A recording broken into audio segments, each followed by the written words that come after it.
This is Thames from London. In 30 minutes' time, Robin Houston with our local bulletin. But now it's news time at ITN with Sandy Gall and Selina Scott.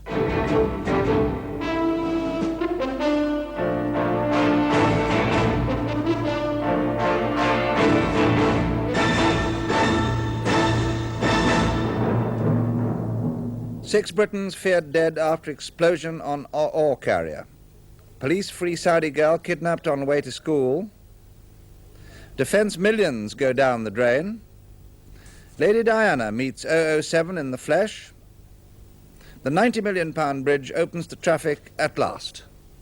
Good evening. 1 Briton has been killed and 5 others are missing in a huge explosion and fire on a freighter in Rotterdam. The men were working as a repair team for Industrial Maintenance Engineering, an East London company. 2 more were hurt. They were on the Greek ore freighter Ios Ioannis when an explosion ripped through the engine room. The Greek crew were brought ashore safely. Martin Cleaver reports. Firefighting vessels from the Rotterdam Harbour Authority were on the scene within 10 minutes of the accident just before 2 this afternoon. They were able to douse the flames from the 72,000-ton Greek bulk carrier Agios Ioannis, which was moored at a buoy waiting to unload its cargo of iron ore. The ship caught fire after a massive explosion blew a 40-yard gash in its side as fuel oil was being unloaded from tanks supplying the engines. The crew of 47 Greek and Indian seamen escaped unhurt, but a British repair team was less fortunate. 1 man escaped and is being cared for in a nearby seamen's hostel, but 2 others were injured and 1 killed, while the rest of the 9-man team is still missing. Martin Cleaver for News at 10 in Holland. The 12-year-old daughter of a former Saudi diplomat was released in tears but unharmed after being kidnapped for a day and a half in London. Reem al-Harithi, whose father was military attaché at the Saudi embassy, was kidnapped yesterday morning when she was being driven to school. The chauffeur and another man were tonight helping police with their inquiries. The kidnappers demanded £150,000 ransom. Her father immediately told the police. 2 men were arrested as the ransom was being handed over. Desmond Hamill has the details. Young Reem arrived back home distressed after her 2-day ordeal, but otherwise unharmed. Rescued by police in a carefully and well-timed operation, which ended at Swiss Cottage in London this afternoon, just after 4:30. For most of this evening, she's been talking to police officers at the yard and at Paddington Green Police Station about what happened to her since yesterday. That was when she was kidnapped, yesterday morning, and she was being chauffeur-driven to her school in West London, round about 8:30. The first her father knew of it was when a man with a London accent phoned him. He said, "You love your daughter. If you want to see her again, pay up. We want £150,000. The caller also told the General not to tell the police. Well, the General, who retired some 10 years ago but still advises the Saudi Arabian embassy on military matters, did phone the police, and the anti-terrorist squad was brought in to deal with the matter. The General had a number of telephone calls, all from the same man. No direct threats were made against the girl, but the implications were clear. The General's son-in-law, Mr. Shadi, took over as negotiator because his English is better than the General's, and he established quite a rapport with the kidnapper. Both the chauffeur and Reem spoke at various times to the General. The chauffeur said the girl was distressed, and when Reem herself spoke to her father, she was crying. "Dad," she said, "please get me away from here." Well, the police asked for a complete news blackout on the kidnapping because they feared the girl might be harmed. The negotiations went on through yesterday, last night, and again today. Well, this afternoon it was agreed between the kidnappers and the General's family that the ransom would be paid at a rendezvous at Swiss Cottage. The police had quite a number of plainclothes officers in the area in different disguises. They also had the money, £150,000 in cash. And right up to the last moment, the kidnappers had no idea the police were involved. As the groups moved together, the police pounced, rescued Reem, and arrested 2 men. Well, 2 men are now being held for questioning in Paddington Green Police Station. One is the chauffeur, and this evening, Reem's brother, Nawasa al-Harithi, came out of the family home, South Lodge, to talk briefly about the family's feelings. We are very relieved, we are very happy. We feel very close to the British now. Is she talking about the escapade to the family? She is talking about it. She is fine. She's in good health. The people have been good to her. They have not harmed her in any way. Has she been crying? Can we talk to her? Has she been crying? No, she has not been crying. No. Can we talk to her? She just left from the other door to the police station. And so just a little more waiting for a very relieved Saudi Arabian family until the police have finished talking to Reem about her ordeal and she comes back home again, safe and sound. Just a short time ago, Scotland Yard's Deputy Assistant Commissioner paid tribute to the 12-year-old's courage throughout her kidnap ordeal. You have to see this lady, and I mean that. She is really a brave little girl. Wonders what all the fuss is about, which with all the calm and cool-headedness of a 12-year-old who says, well, you know, it happened, and I'm very pleased to be back home. 4 dangerous prisoners who overpowered their guards, hijacked the minibus taking them to court and escaped are still on the run tonight. Police say the men shouldn't be approached. They got away while the bus was travelling from Canterbury Prison to Tunbridge Wells Court. They abandoned the bus and their escort at Woolwich in South London. Tonight, the civilian driver, Mr. Arthur West, said he put up no resistance when the men made their break. I wasn't going to get my head bashed in for nothing, he said. Joan Thurkettle reports. The minibus was found just before lunch, abandoned in a car park beneath a block of flats in Woolwich, with the prison officers and the driver handcuffed together and to the seats. The prisoners, all 4 charged with armed robbery, were being taken in a hired minibus from Canterbury Prison in Kent to the Magistrates' Court at Tunbridge Wells for a remand hearing. Just outside Sittingbourne on the M2 motorway, they overpowered the officers and ordered the driver to stop. After getting the keys to their handcuffs, they bundled their captives into the back and drove on to Woolwich. It's not clear exactly how they got control. The police will only say there wasn't a struggle. The escape happened in broad daylight, but no one appears to have seen the bus going into the car park or the prisoners making their getaway. They simply disappeared into the maze of flats. Police officers spent most of the afternoon talking to the prison officers and the bus driver. At first, it was thought that a car had followed the bus and the prisoners made their getaway in that. Now, the police say that seems unlikely. Joan Thurkettle, News at 10, in Woolwich. Prince Charles says he hopes Britain's police will stay unarmed. He was speaking in the Midlands less than a fortnight after blank shots were fired near the Queen.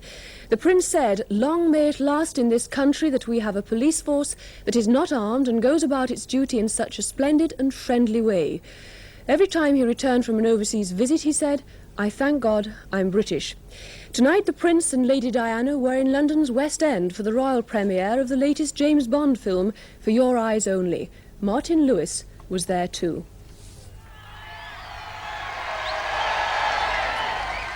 The crowd that had waited outside for several hours to watch the stars arrive saved their biggest cheers for the royal couple, who were accompanied by Princess Margaret.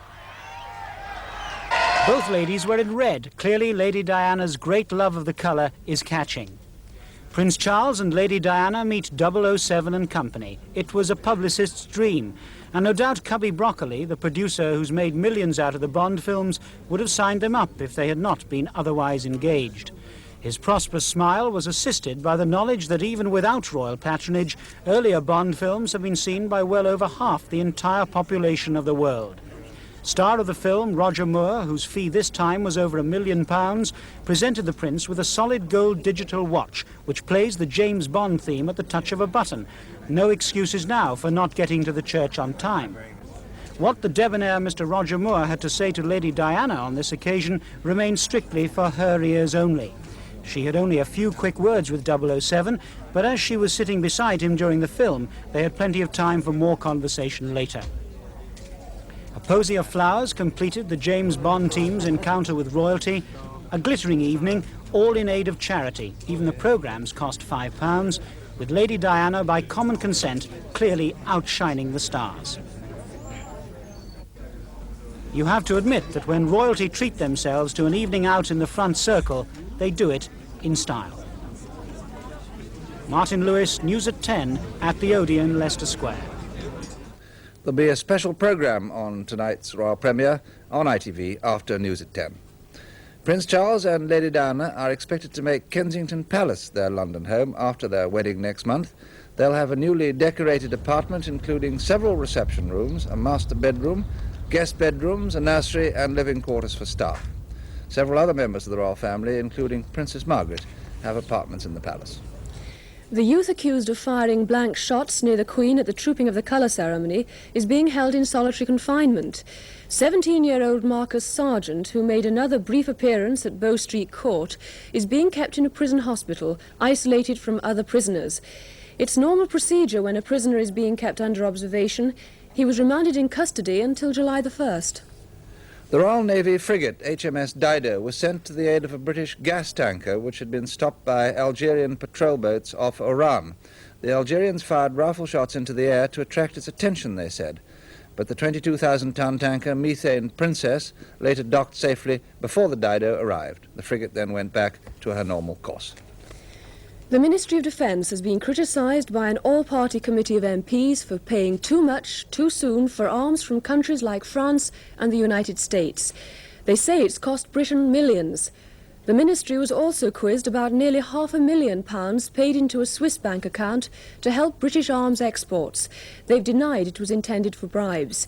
Here's our political correspondent, David Walter. The Defence Ministry's problems stem from the insistence of many foreign governments on payment for weapons in advance. The Americans in particular want money not only to pay for the goods, but also to meet claims by contractors if a deal's called off. By March 1980, according to the report, Britain's credit for the purchase of American arms ran to $140 million, around £70 million. As a result, Britain lost millions of pounds in interest charges. The MP's report strongly attacks the ministry for not keeping proper track of the money. We were surprised to learn, they say, that such large amounts could have been paid without the ministry maintaining full and accurate records. The deal with France over the joint Jaguar aircraft project also cost Britain more than it should have done. According to the report, delays in getting our money back cost this country £3 million. The ministry have now apparently improved their procedures. The MPs say they hope their new system will prove effective. The implication's clear. It had better. The committee also looked at the allegation that a sum of £500,000 paid to a consultant on behalf of the ministry was for bribes. The ministry claimed that in some countries they had to work through a local agent, but they wouldn't countenance bribery. They did admit that they couldn't be absolutely sure, however, what happened to the money in the end. Jeremy Hands suggested to the committee chairman that the government would have to guarantee that commissions aren't used to pay bribes in the future. Well, I think arising out of the questions we put and out of our report, and given that we have these officials back before us regularly, they, however tight they've been before on the paying of commissions, I use the word commissions in quotes, they will have to be even more careful in the future. Next Tuesday, Israel elects a new government. Mr. Begin's Likud party, ahead in the polls, is running tours to the occupied West Bank to try and consolidate that lead. A special report in Part 2. The longest single-span bridge in the world opens in controversy, and John McEnroe behaves like a perfect gentleman in a couple of minutes.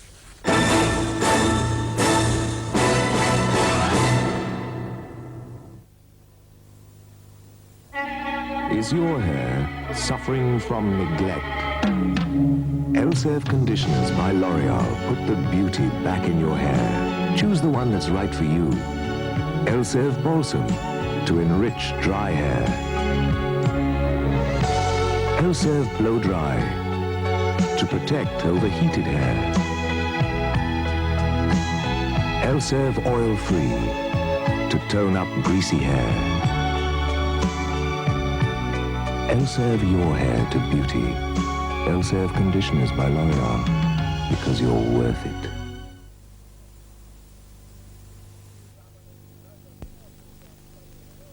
We Japanese learned a thing or two from studying European car. We're most impressed with a Volkswagen Polo. Very well built, very reliable. We're also impressed that way Volkswagen make Jetta. Not only tough old boot, but give it big old boot too. Yes, we Japanese learn to become very choosy about cars we build. But even choosier about cars we buy. Volkswagen Golf still #1 imported car in Japan.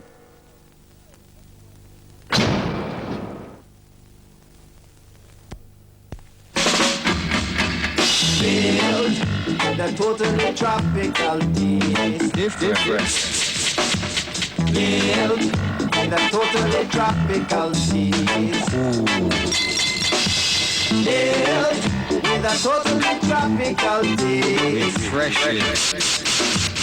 Milk with a totally tropical taste. Pineapple and grapefruit. Milk.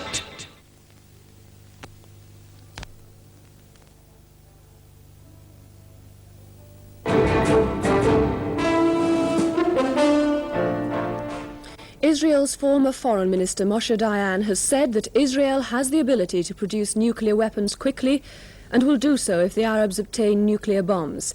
Mr. Dayan's statement comes at a particularly sensitive time for the Prime Minister, Mr. Begin. He's in the middle of an election campaign described as the most violent in the history of Israel. Much of it centres on the occupied West Bank. Mr. Begin insists that Israel's occupation is permanent. Mr. Perez, the opposition Labour leader, favours some compromise with the Palestinians. In the second of our special reports, Derek Taylor outlines the issues at stake on the West Bank. Every day, busloads of Israeli voters are driven out to the occupied territory of the West Bank. The day trips are paid for by the right-wing party supporters of Mr. Begin, the Prime Minister. The idea is to make the trippers feel that the West Bank, which Israel captured from Jordan in 1967, is rightly their own, and so persuade them to vote for Mr. Begin, who's sworn never to give it up. Mr. Begin's Likud party claim that 300,000 people have taken the tour so far. They go first to Shiloh, an ancient Jewish capital city, and the whole accent is on the Jewish Old Testament tradition of the area, referred to as Judea and Samaria. The visitors are shown some of the 165 Israeli settlements and told how they act as outposts to guard against Arab attack from the east. For many, it's just a nice day out in the beauty of the Judean hills, but the guides make sure the message gets across, that this land is Jewish and Israel needs it for her defense, and that a vote for the Labour Party would allow the opposition leader, Mr. Perez, to hand it back on a plate to Yasser Arafat and his Palestinian terrorists. But the governing Likud party has been doing more than just organise bus tours. They've mounted a crash programme of building new Jewish settlements here, even largish towns, so that if Labour did come to power after the election, Mr. Perez would find it much more difficult to give the area back. In fact, 70% of the land would be returned to Jordan under Labour's plan, though those settlements of strategic importance would stay in Israeli hands. And as for the population of 1 million Palestinian Arabs scattered in the towns and in ramshackle refugee camps, 80% might find themselves part of Jordan again if Mr. Perez were elected. Under Mr. Begin's proposals, these people would get autonomy, that is, limited administrative powers, but they would remain under Israeli military occupation, and it's this plan which has bedeviled Israel's relations with Egypt.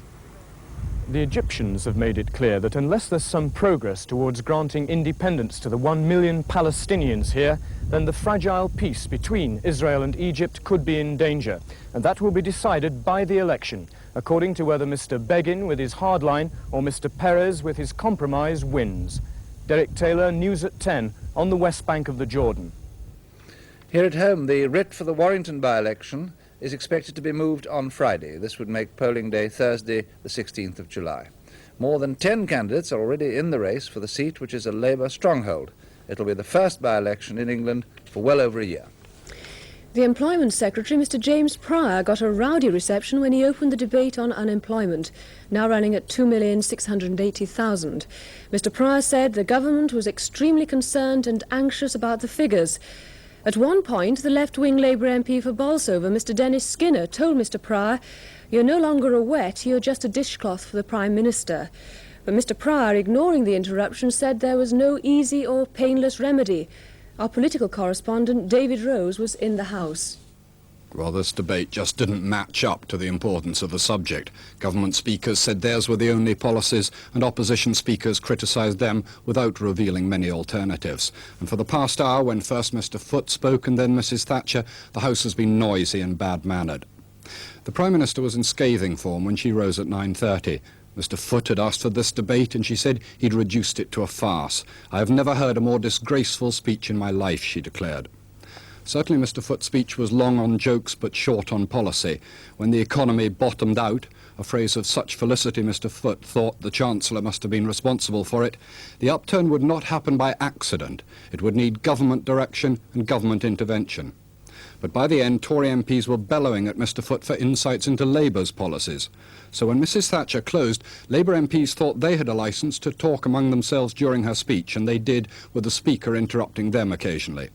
Mrs. Thatcher's theme was the need for Britain to become more competitive, and she finished, "I don't doubt the concern and compassion of members opposite, let them not doubt ours." But Labour MPs almost drowned her last words with shouts of "resign, resign." But one just heard the Prime Minister shouting, "Our victory lies in not running from reality, but in facing it." And MPs had just rejected the opposition amendment criticising the government by 311 votes to 249. That's a government majority of 62.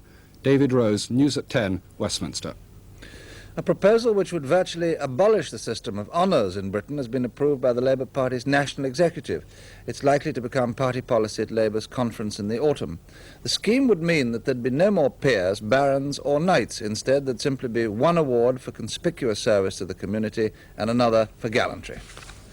A former police chief in Brixton has accepted that most of the crime in the London borough of Lambeth, of which Brixton is part, is committed by white people.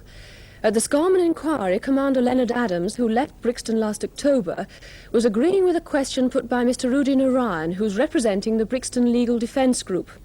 Mr. Narayan said that while 42% of the local community was black, only 27% of the crime was committed by blacks. The Attorney General, Sir Michael Havers, has asked the charity commissioners to strike off the Unification Church, the Moonies, from their list of approved organisations. If the commissioners agree, the church would lose its tax-free status. Barclays Bank is stepping up its challenge. Barclays Bank is stepping up its challenge to the building societies over mortgages.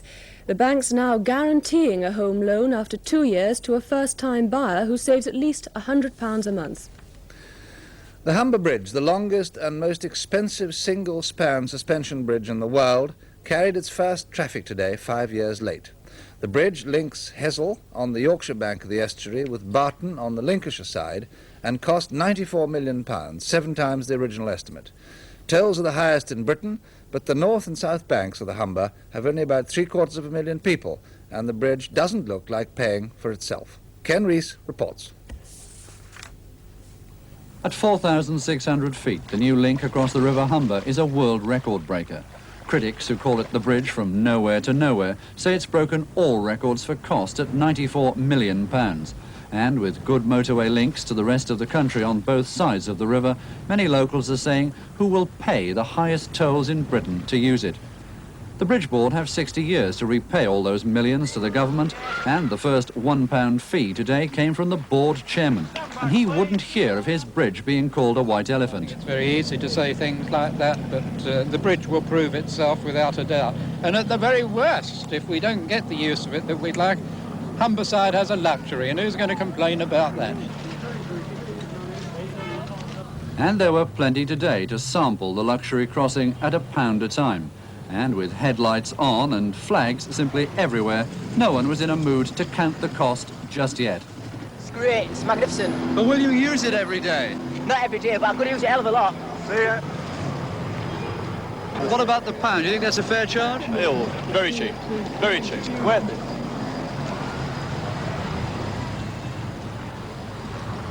And there was some real business traffic among the sightseers. So far, the money's been flowing in pretty well here on the Humber Bridge, but then it is the first day and the bridge has only been open for about half an hour. But this is the sort of traffic they're going to have a lot more of, they hope, if they're ever going to make the bridge pay. £7.50 a time for a heavy lorry. The 1969 estimate was 24,000 vehicles a day. 4,000 now seems more realistic, and that doesn't impress one local economist. Doing very brief sums in one's head, one can see that this sort of user level probably won't pull in £2 million a year. Of that, $1 million probably will go on maintenance alone, and you cannot pay off 88 million in 60 years if you're getting $1 million a year to do it with. And this is forgetting about interest altogether. This is purely the capital cost. No argument, though, about the real losers. The ages-old Humber ferry, which legend has it the Romans first started, tied up for good tonight. A wreath said goodbye and listed the names of all previous known ferries, while a crewman told it his way. It's a small naval cutback, which many here regret.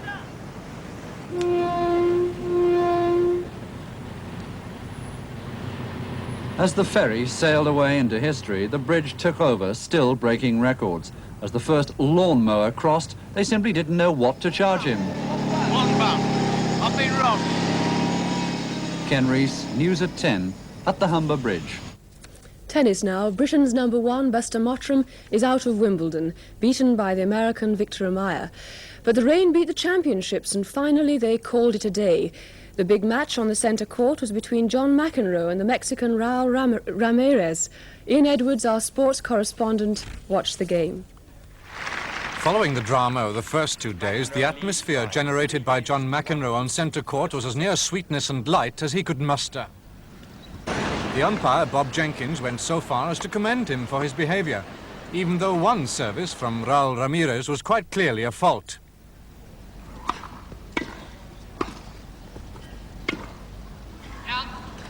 McEnroe had good reason to question the decision, but after a short pause for thought, he accepted the loss of a point and earned the sympathetic applause of the crowd.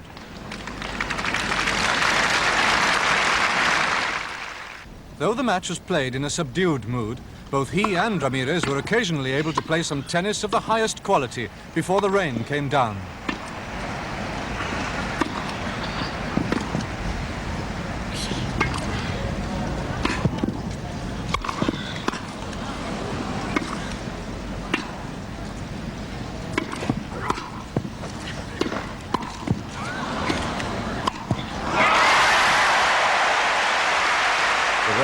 The match is still finely poised and will continue tomorrow. Ian Edwards, ITN Sport, Wimbledon. While McEnroe was behaving perfectly, his doubles partner Peter Fleming was in trouble in his match against Tim Gullickson. Fleming was given a public warning and then penalised for mocking gestures towards an official. Just to remind you, Buster Mottram beaten by the American Victor Amaya, Bjorn Borg, the defending champion, threw in straight sets. The top ladies had a good day. Chris Evert went through easily, and so did Martina Navratilova playing Sue Mascarin. Cricket in the Benson and Hedges Cup quarter-finals. At Headingley, Somerset beat Yorkshire by 3 wickets. At Trent Bridge, Surrey beat Nottinghamshire by 47 runs. At Hove, Sussex had played 28 overs before the game with Leicestershire was rained off, and at Canterbury, no play today between Kent and Warwickshire. And now the main points again. 6 Britons are feared dead on an ore carrier in Rotterdam Harbour after an explosion. And the 12-year-old daughter of a former Saudi diplomat who was kidnapped in London has been freed unharmed.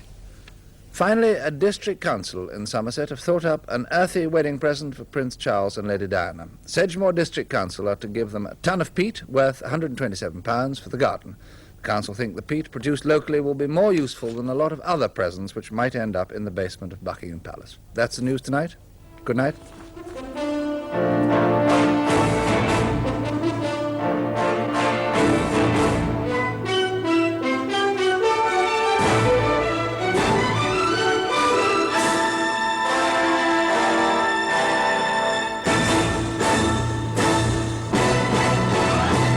In just a moment, the Thames Late News with Robin Houston, followed by coverage of tonight's Royal Charity Film Premiere.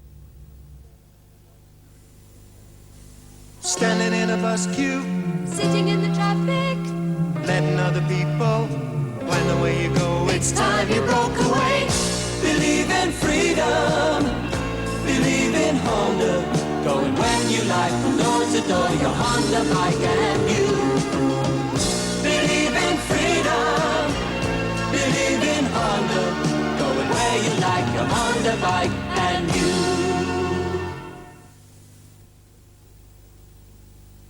For school leavers starting work and new students, there's a bank that offers a special package with benefits like free banking and the unique half-price student railcard voucher or £5 book token. Students can get a cheque guarantee card and And everybody gets a cash point card for quick cash withdrawal.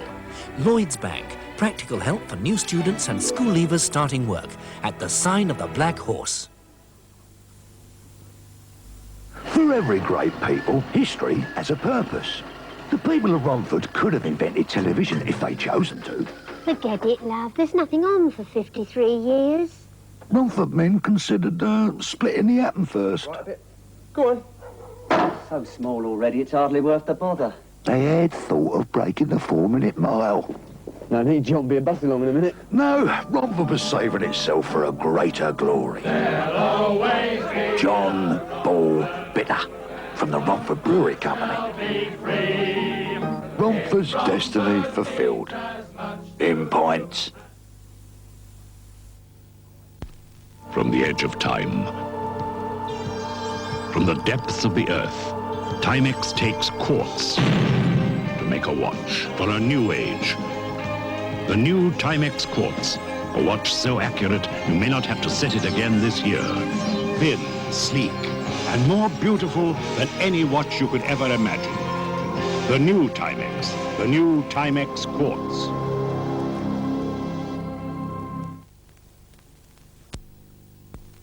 I thought that this, in fact, just here, this could be the living room. You see. Fresh. What a marvellous idea. And it would face that way. Clean. You know, and tangy. Just behind. New. Yes.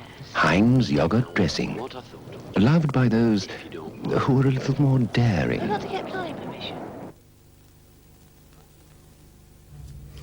Good evening. A 19-year-old youth was found dead in his cell at Ashford Remand Centre today. Melvin Leroy Phillips from Southampton was found dead on his bunk by a prison officer.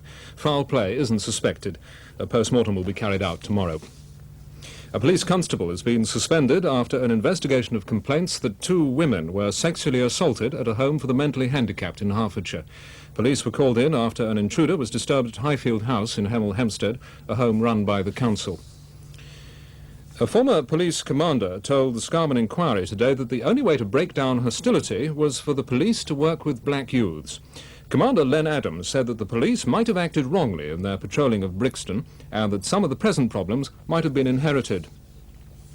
It's over 12 hours since there was any communication with 42-year-old Barnet Baker John Fritsch, who's trying to become the first person to windsurf across the North Sea. He left Harwich at 4:30 this morning to start the 125-mile journey to Holland. The last contact with his escort boat was this morning. 4 prisoners are still on the run tonight after hijacking the van taking them to court. The men were being moved from Canterbury Prison to appear on armed robbery charges at court in Tunbridge Wells. They attacked their jailers, gagged them and forced the driver to go to Woolwich. Police believe the man may have then escaped by train. And Thames weather overnight, cloudy with rain at times. Tomorrow, chilly, dull and wet. Top temperature 16 centigrade, 61 Fahrenheit. That's it. More Thames news tomorrow. Now it's time to go to the Odeon in Leicester Square for tonight's Royal Film Premiere.